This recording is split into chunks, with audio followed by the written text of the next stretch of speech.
जय मसीह की दोस्तों।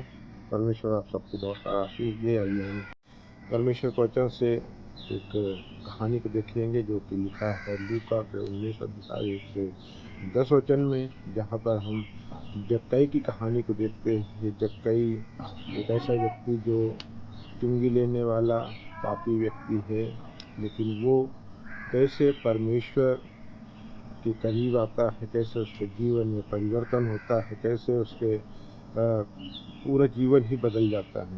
आज परमेश्वर के वचन से हम देखेंगे।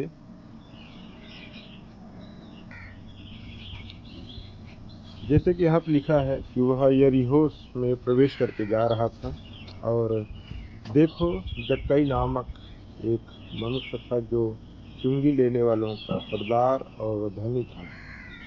वह यीशु को देखना चाहता था कि वह कौन सा है, परंतु भीड़ के कारण देख न सकता था क्योंकि वह छोटे कट्टा था।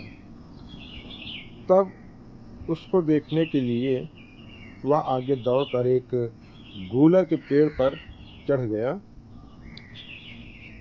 क्योंकि वह उसी मार्ग से जाने वाला था।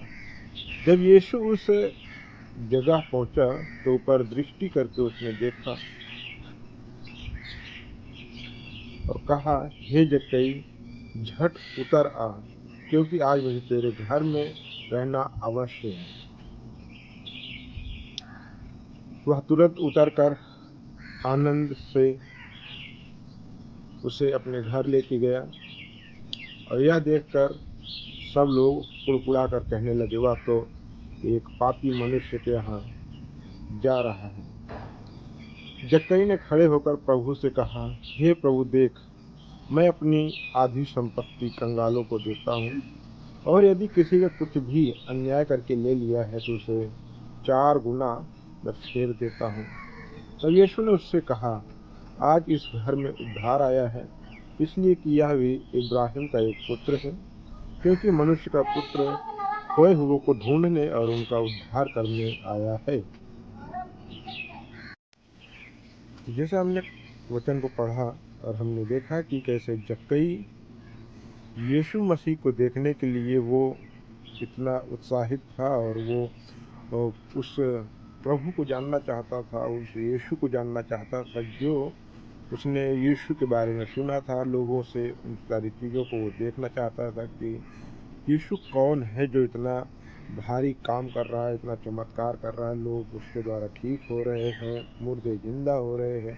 बहुत सारी चीज़ें थी उसके दिमाग में, और इसी कारण वो छोटा होने के बावजूद भी उसने यीशु को देखने के लिए अपने उत्साह को उसने रोका नहीं। जब भीड़ थी, भीड़ उसके चारों ओर, वो देख रहा है कि कैसे मैं इस भीड़ में घुस सकता हूँ, कैसे मैं यीशु को देख सकता हूँ। वो उसके अंदर एक इच्छा रही यीशु को देखने के लिए, लेकिन वो छोटा होने के कारण उसको हो सकता था लोगों ने धक्का मार के भगा दिया, अरे भाग कहाँ से घुस रहा है।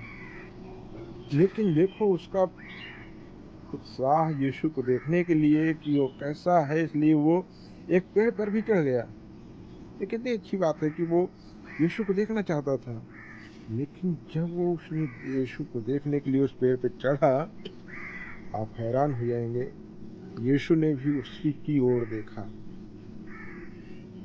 और उसकी ओर जब देखा तो उसने उसका नाम लेकर के बुलाया। और जब उसने उसका नाम लेकर के बुलाया तो वो तुरंत उतर आया, और यीशु ने कहा कि आज मुझे तेरे घर में आना है। प्रियो, जब हम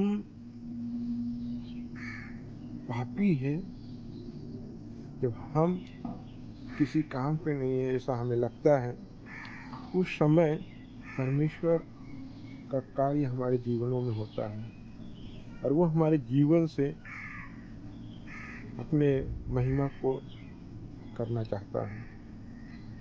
जब कई पापी व्यक्ति है लेकिन फिर भी वो उसको घर आया। इसलिए एक जगह लिखा है कि वैद्य भले जो है उन चंगों के लिए, जो ठीक है, जो चंगे हैं उनके लिए नहीं, लेकिन उनके लिए वैद्य की ज़रूरत है जो बीमार है। हम जो पापी हैं प्रभु हमारे लिए है। और आप देखिए जब यीशु जक्कई के घर जाता है तो जक्कई अपना धन संपत्ति जो कुछ भी है वो बिना यीशु के कहे उसके अंदर एक पश्चाताप की भावना उमड़ पड़ती है और वो कहता है देख प्रभु मैंने जिसका भी अन्याय करके लिया है उसको मैं 4 गुना फेर देता हूँ। ये कितना बड़ा कार्य उसके जीवन में हो रहा था। यीशु के आने से यीशु को जाने की इच्छा जो जक्कई की थी उसी वजह से यीशु उसके जीवन में कार्य कर रहे हैं और यीशु उसके जीवन को बदल रहे हैं। प्रिय अगर हम भी अपने जीवन को बदलना चाहते हैं, हम पाप से परमेश्वर की ओर आना चाहते हैं तो हमें भी अपने पाप को छोड़ना होगा, अपने पापों से पश्चाताप करना होगा और जो हमारे प्रभु को पसंद है वो हमको करना होगा, क्योंकि प्रभु हमसे प्रेम करता है। उसने जक्कई के जीवन में प्रेम करके दिखाया तो हम भी उत्साहित रहें, प्रभु के साथ आनंदित रहें और उसके कार्यों को हम हर दिन आगे बढ़ाते रहें। आमीन। प्रभु आप सबको बहुत सारा आशीष दे।